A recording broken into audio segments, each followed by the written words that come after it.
Hello there Year 5, welcome back to the Year 5 Storytelling YouTube channel. Today I'm going to read you chapters 7 and 8 of The Secret 7 by Enid Blyton. Enjoy.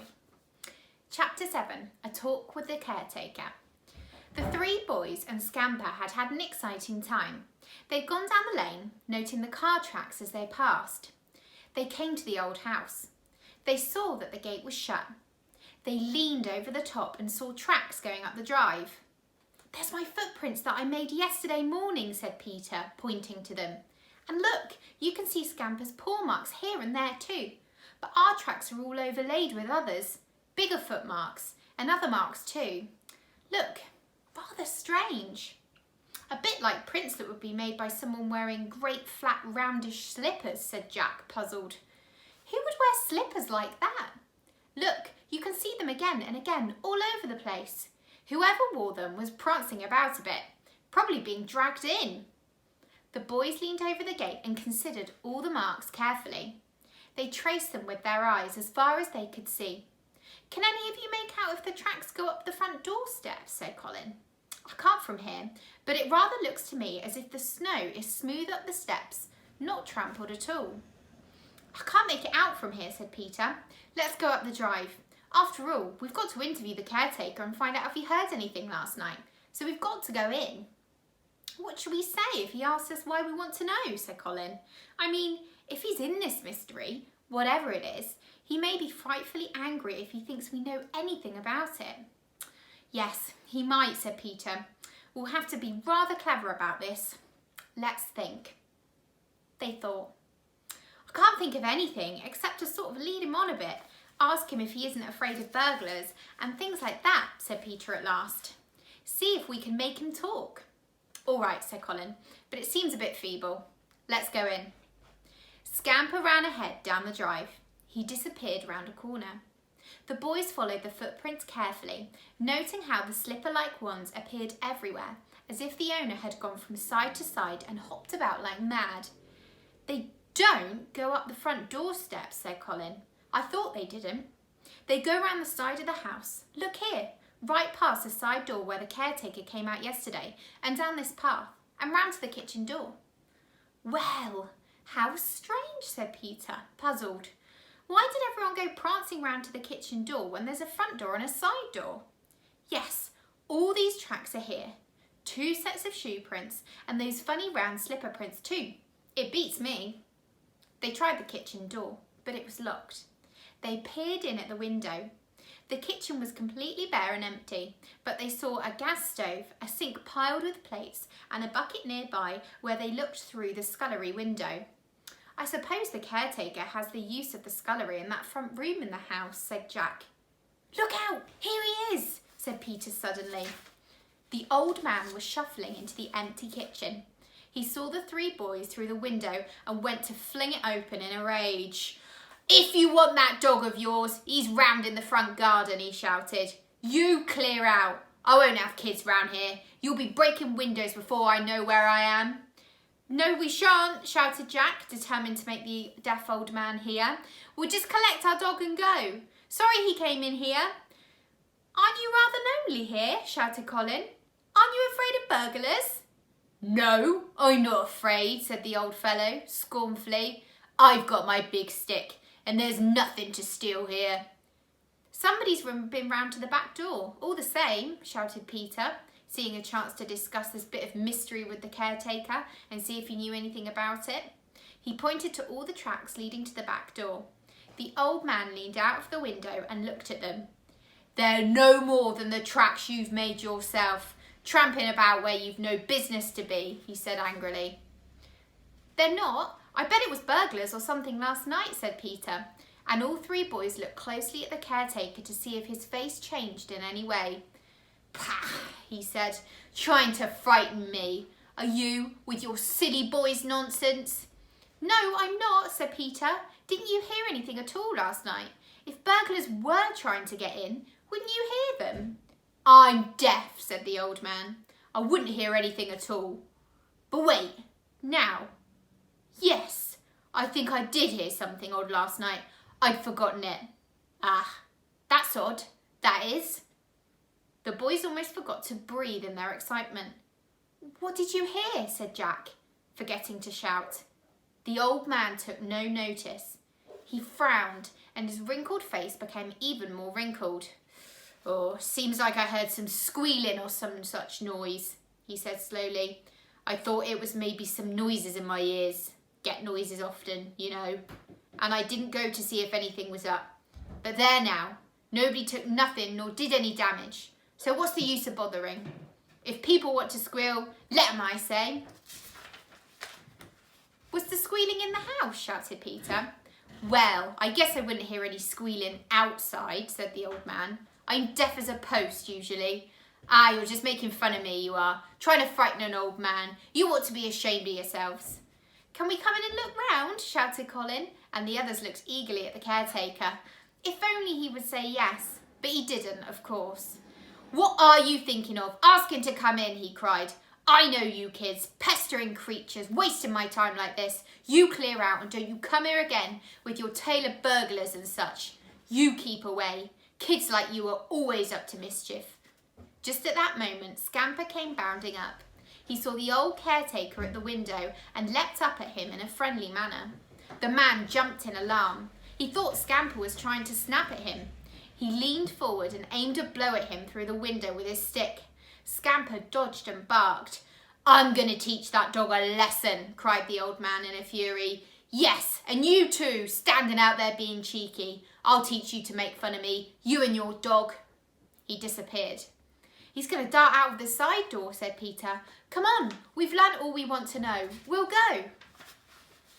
Chapter 8, Another Meeting. The meeting that afternoon was very interesting and full of excitement. Everyone had something to report. They came punctually to the old shed, giving the password without a pause. "Weekdays! Weekdays! Weekdays!" One after another the 7 passed in, and soon they were sitting round the shed. They all looked very important. Scamper sat by Peter and Janet, his long ears drooping down like a judge's wig, making him look very wise. "Pam and George, you report first," said Peter. So they reported, telling him how they found out that the old house had been sold to a Mr. J. Holikoff some time back, although he'd never lived in it. "Did you get his address?" asked Peter. "Might be important." "Yes," said George, and produced his notebook. He read the address. "Good. We might have to get in touch with him if we find that he ought to know something strange is going on in his empty house," said Peter. Pam and George felt very proud of themselves. Then the 2 girls reported. They told how they had discovered that the tracks came from the direction of the town of Templeton and had gone down to the gates of the old house, where it was plain that they had stopped, as Jack had noticed the night before when he heard the car. Then they told how the tracks had gone into the field, circled round and come out again, and had clearly gone up the lane and back the way they came. "Good work," said Peter. Janet took out her notebook and went rather red in the face. "I've just got this to report too," she said, showing the page of the notebook on which she had tried to draw the tyre pattern. "I don't expect it's much use really. It's the pattern on the tyres of the van or trailer or lorry or whatever it was that was pulled behind the car. And I measured the width too." Everyone looked at the scribbled pattern. It didn't look anything much, but Peter seemed pleased. "Even if it's no use, it was a good idea to do it," he said. "Just suppose it was some use and the snow melted. Your drawing would be the only pattern we had to track down the tyres." "Yes," said Colin warmly. "I think that was good, Janet." Janet glowed with pride. She put away her notebook. "Now, you 3 boys report," she said, though she herself had already heard part of it from Peter while they were waiting for the others to come that afternoon. Peter made the report for the 3 of them. Everyone listened in silence, looking very thrilled.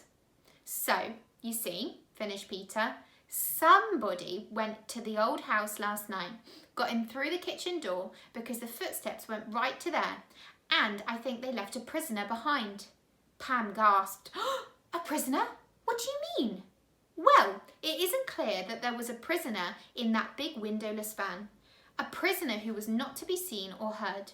Someone who was dragged round to the kitchen and forced inside, and hidden somewhere in that house.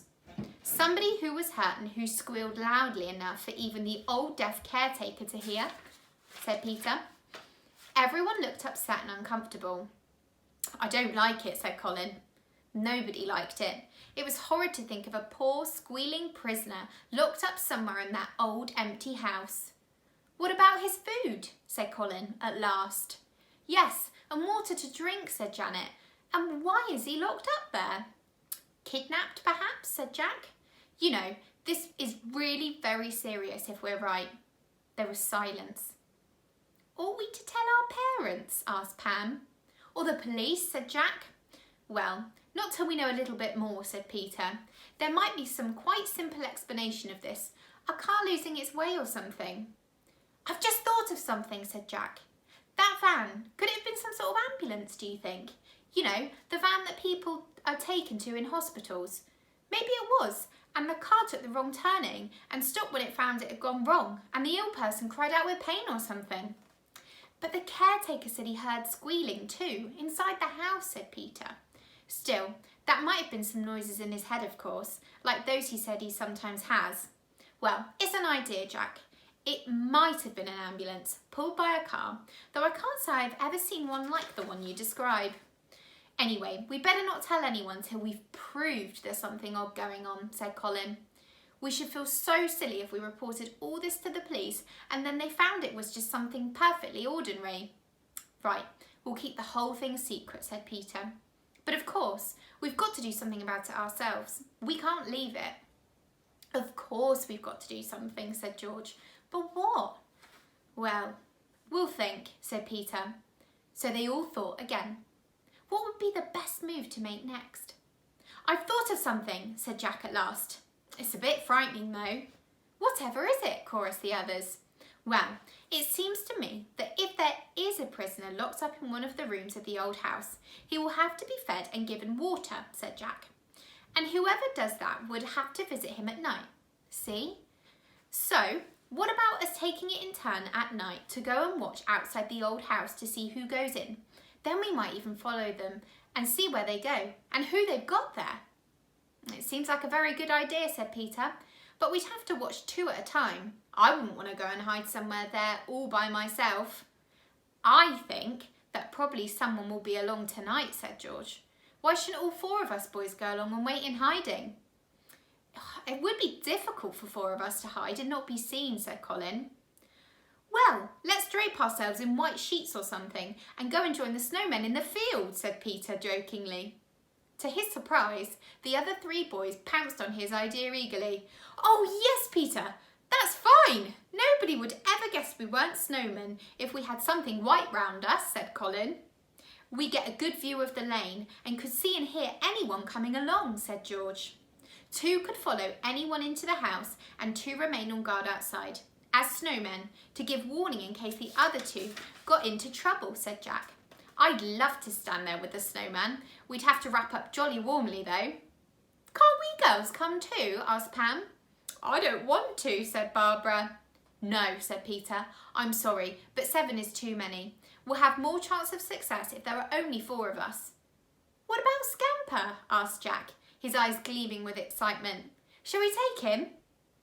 "We'd better, I think," said Peter. "He'll be absolutely quiet if I tell him."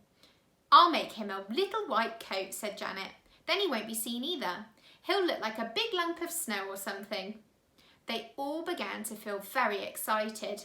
"What time shall we go?" said Colin. "Well, it was about 9:30, wasn't it, when the men arrived last night?" said Jack. "We'll make it the same time then. Meet here at about 9 tonight. My goodness, this is a bit of excitement, isn't it? I hope you enjoyed those chapters today, and I'll see you next time.